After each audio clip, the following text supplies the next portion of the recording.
Hello, thanks for joining us on another edition of Eyewitness Report on Channels Television. I'm Yomi Otaigbe. Shortage of potable water in the state capitals of Adamawa and Yobe evokes renewed commitment from a concerned individual and government in tackling the problem headlong.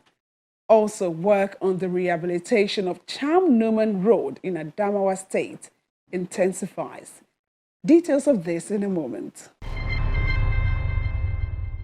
Water is a necessity for life, but for over 70% of the people in Yola, the Adamawa state capital, this important basic need is not widely available. The people lack access to clean water. The situation is also prevalent in Damaturu, the Yobe state capital, both states being in the northeast region. As a follow-up to some of the stories featured on previous editions of Eyewitness Report, here's another one that tells a renewed direction towards solving this challenge in both communities. Besides being the largest town in Adamawa State, Yola is also the capital city. The population projection by the National Population Commission assumes that 530 persons lived in the city by 2016. But the growing population comes with a pressure on the water infrastructure.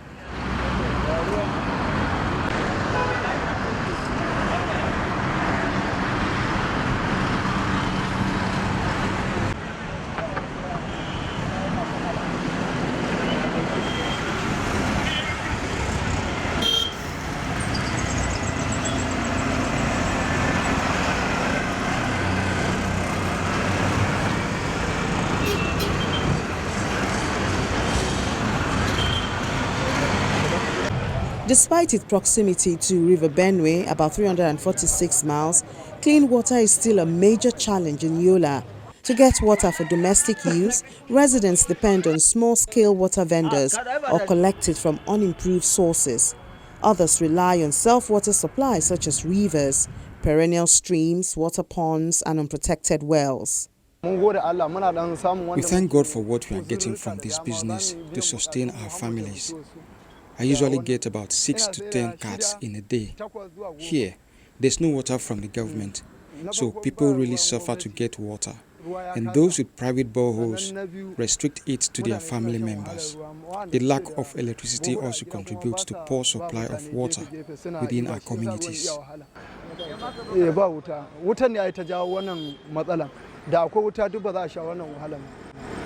To tackle the difficulty people go through to access potable water, a concerned individual donates equipment for the construction of borehole water in 6 communities of Yola. To make sure you deliver this work and then you deliver water in Yola. Thank you. Please, dear water board. Thank you. Thank you. God. Moro House and maternity. So we have booster pump. So water that, right? And then we have one number of 5.5. And then two numbers of 2 horsepower. Although there are 11 boreholes across the 6 communities, they have never been enough. The reason why I help this, I think water is the main thing that you can help your people when they are in need, most especially water. Like like I've said, water is everything. Even you, this morning, I'm sure you've used water before you left your house. That is the main reason why, because our people are in need of this water. Actually, I observed this for the past 2-3 years. I've been seeing this. I thought it's going to be resolved by the government of the day. But sure, I know government are trying their best, but their best is not enough. So that's why I said it's not everything government can do for anybody. So that is the reason why, as an indigene of Adamawa State, indigene of Yola, I said, let me also come and help my people so that government can do other things. For example, if government want to do this thing in Yola before, and they have seen somebody like me, I came to help the government. The government can do other things in Yola. If we finally rectify the problem of water, they should come and go to the other sector like health, like other places. The items include booster pumps, riser pipes, cables and other accessories. A leader from one of the benefiting communities describes the intervention as timely. They normally buy water from the vendors, which is very, very costly.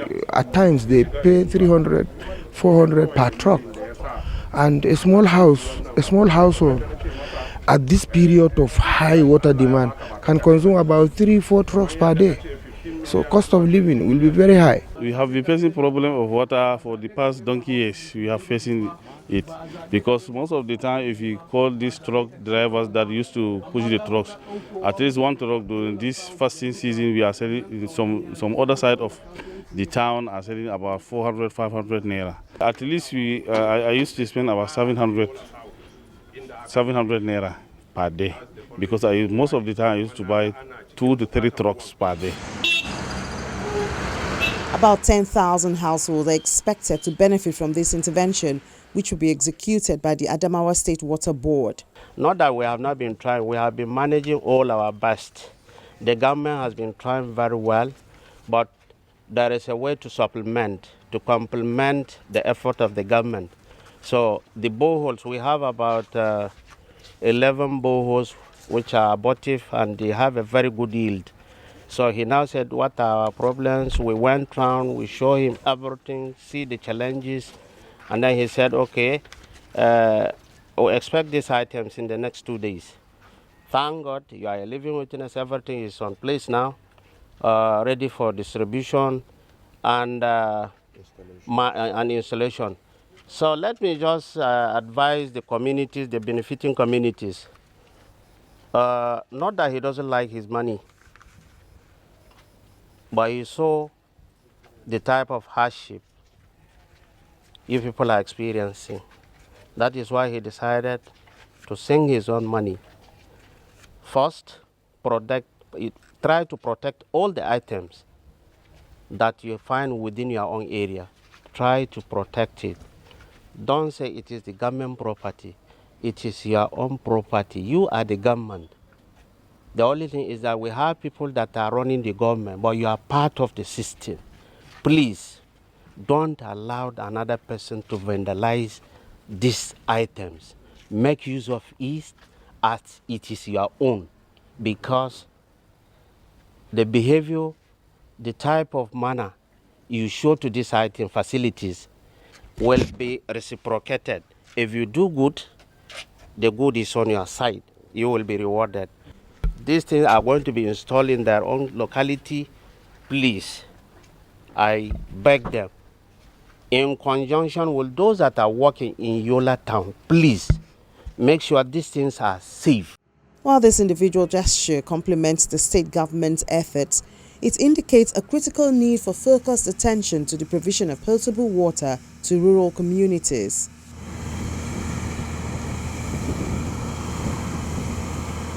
Like Yola, Damaturu, the Yobe state capital and its environs have also been experiencing water scarcity. Myself, living with a family which is very large, I spent nothing less than 1,000 naira per day on buying water.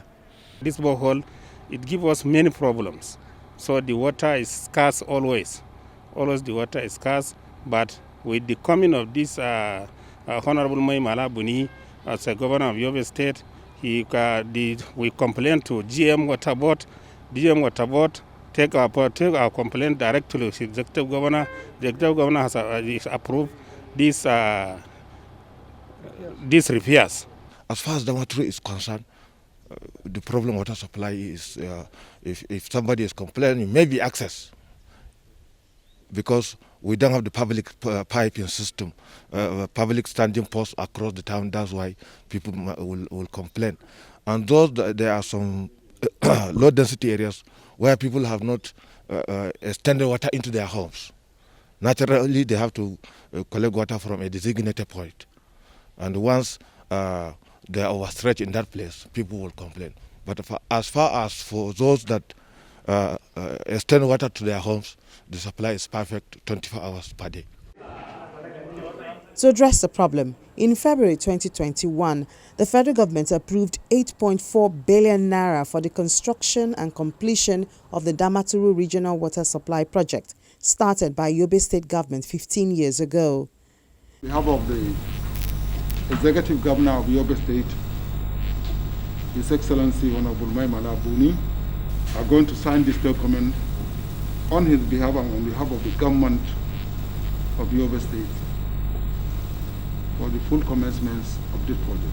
To commence the execution of the project, representatives of the states and federal government signed dotted lines. The Damaturu Water Supply Project started since 2006, and it suffered a lot of problems. And inshallah, this time around, Damaturu people would get adequate water in a sustainable way. The project, is in 3 lots. Malamatari has an approximate contract of 3.7 billion. That is completion of Malamatari and the service center, which is the lot A. Lot B, that is the Malamatari is being handled by Gamji Company Nigeria Limited. Lot B, which is Murfakalam, is being handled by Ismate Integrated Nigeria Limited, has a contract sum of approximately, because the remaining covers, but approximately 2.4 billion. While the Susuma, which is Lot C, which is being handled by Didadu Ventures Limited, has a contract sum of 2.3 billion. The project, which has 3 lots, is awarded to 3 different companies. The Damaturu Regional Water Supply Project has the capacity of generating 7 million liters of water every day. It's expected to be ready in 2 years. You're encouraged to be a reporter on this platform by allowing your pictures and videos tell stories about happenings in your area. Simply visit our Eyewitness portal via the Channels TV app and post those images. You can download the app from the various app stores online. Here are some of the shots you sent in for the week. We begin this segment of the program with this video of a Zaria-bound train that derailed in Kaduna. The Eyewitness reporter says the locomotive, which was conveying water pipes from Lagos State to Zaria, overturned in the state capital, Kaduna. The accident occurred around Ongwa Kanawa area of the city. Although no casualty was recorded in the incident, some pipes were scattered on the ground when the train overturned. The accident was caused by the removal of clips which holds the track firmly. A technical team from the Nigerian Railway Corporation has since evacuated the derailed coaches. In the next video, Eyewitness reporter captures a gridlock of trailers and other heavy duty in Apapa in queue to access the Apapa port. The reporter, who is also a resident of the area, says he is frustrated by the menace caused by the trailers, whose activities have led to the blockade of all access roads for smaller vehicles going into Apapa. While commending the Lagos State government for its efforts towards controlling these trailers, the reporter is appealing to the state government to intensify efforts in finding a permanent solution to the problem.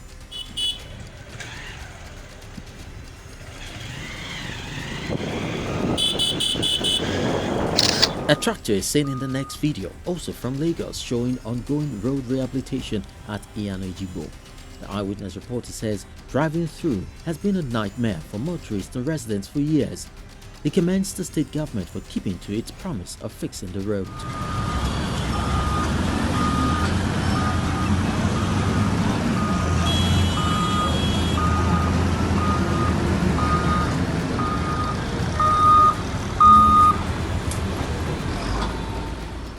Still from Lagos are pictures of members of the Lagos State Task Force on cleanup operations of commercial motorcycle operators, also called Okada riders, on the highways and other restricted areas in Oyigbo, Yaba, and along the Lekki-Ekpe Expressway.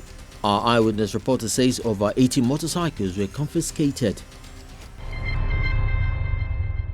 Welcome back. Staying in Adamawa State, motorists plying the ever-busy Cham Numan Highway may now heave a sigh of relief from the discomfort associated with it as contractors resume work.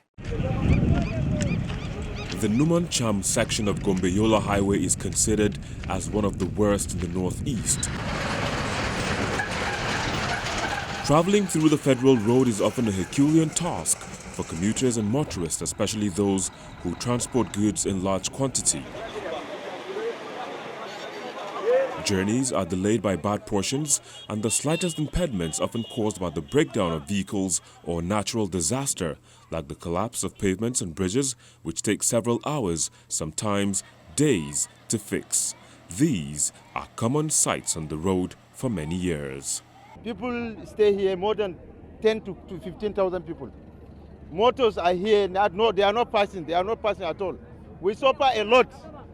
Our youth here, youth of Lafia and Bochikiri, come together and just make a small arrangement.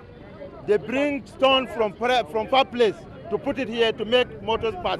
I left home about after 7, and we got to Lafia, and the road is actually bad, so we had to waste a little time there because the broken bridge had to be fixed before the vehicles will be able to pass one after the other. In one of the instances, the attention of the governor of Adamawa State was drawn to a chaotic situation on a section of the road.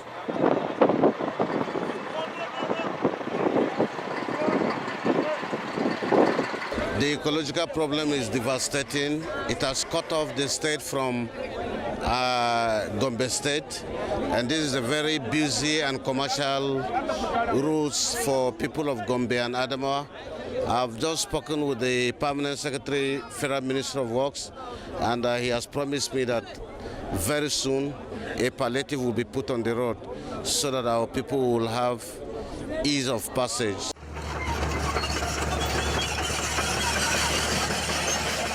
The contract for the construction of the 46.3-kilometer federal highway was awarded to CGC Nigeria Limited at the initial cost of 9.8 billion naira in 2015, with a completion date slated for May 2019. The expectation was not met.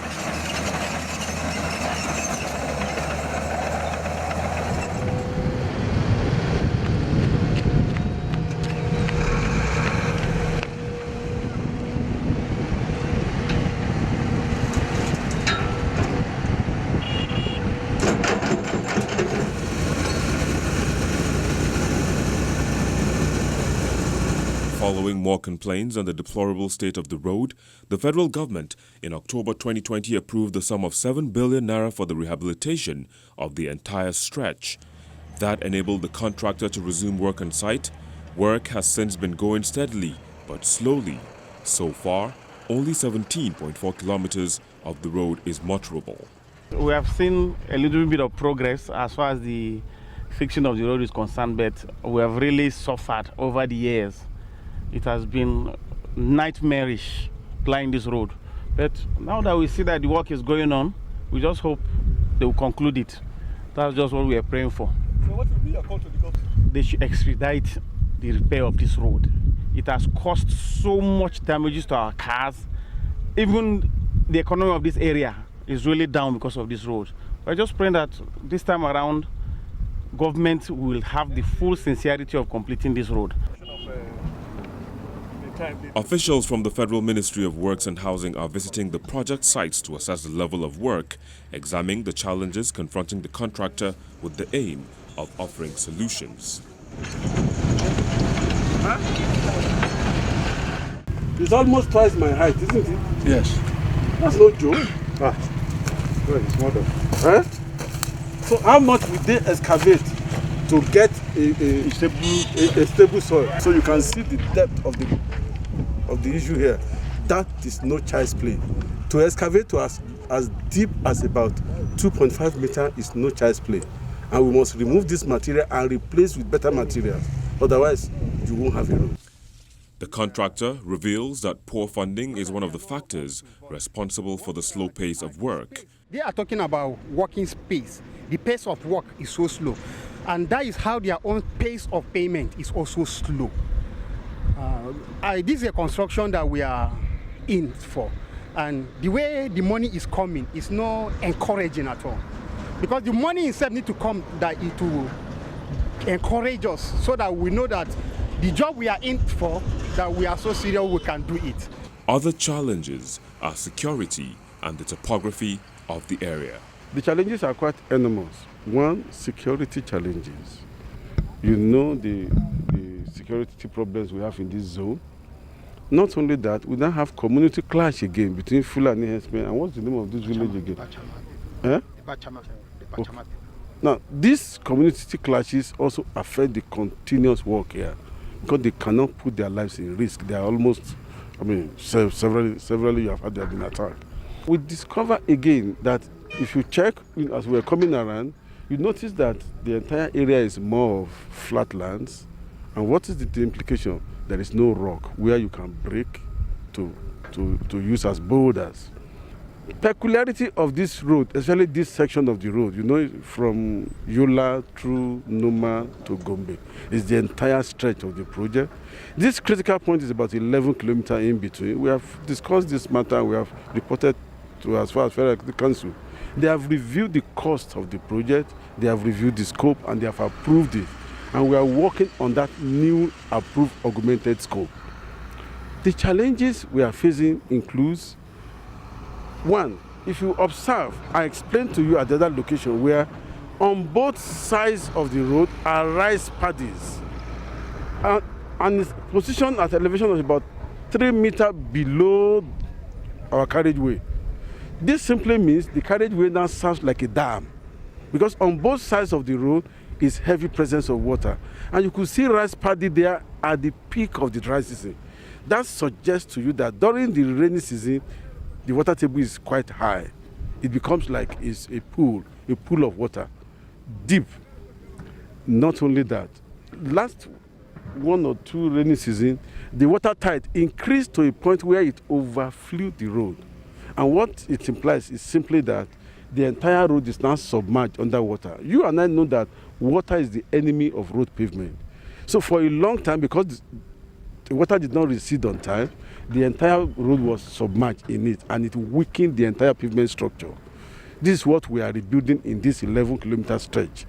Now, the challenges are that we have to build from foundation because it's already weakened. As you could see, we are going far deep. You saw me examine so much of underlying water, soil.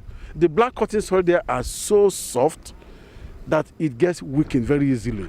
Now we are evacuating this and replacing them. We are now going to have 200 mm base materials and sub-base and 200 mm thick of stone base plus 100 mm thick of asphalt. So you are talking about half a meter thick of base so that we prevent a reoccurrence of what happened before. So you can't be doing that and expect it to you can't do that in weeks. You do it in months, in some cases in years, because 11 kilometers is quite a stretch. Despite these setbacks, officials of the Federal Ministry of Works seem to be satisfied with the quality of work. So far, so good. The contractor is trying. Please don't misunderstand me. He's doing the work right, but you know what? The pace is slow.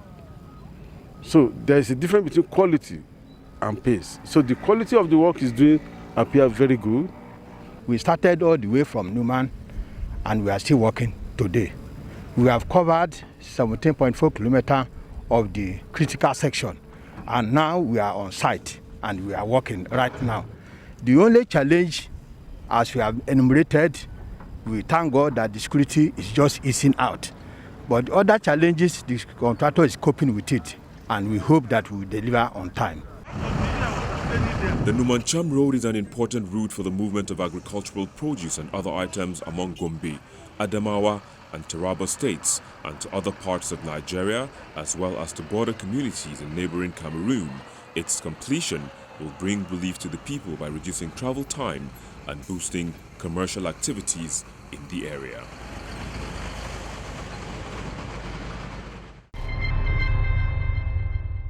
That's how we wrap up the show for this week. Thank you so much for watching. I'm Yomi Otaiwe.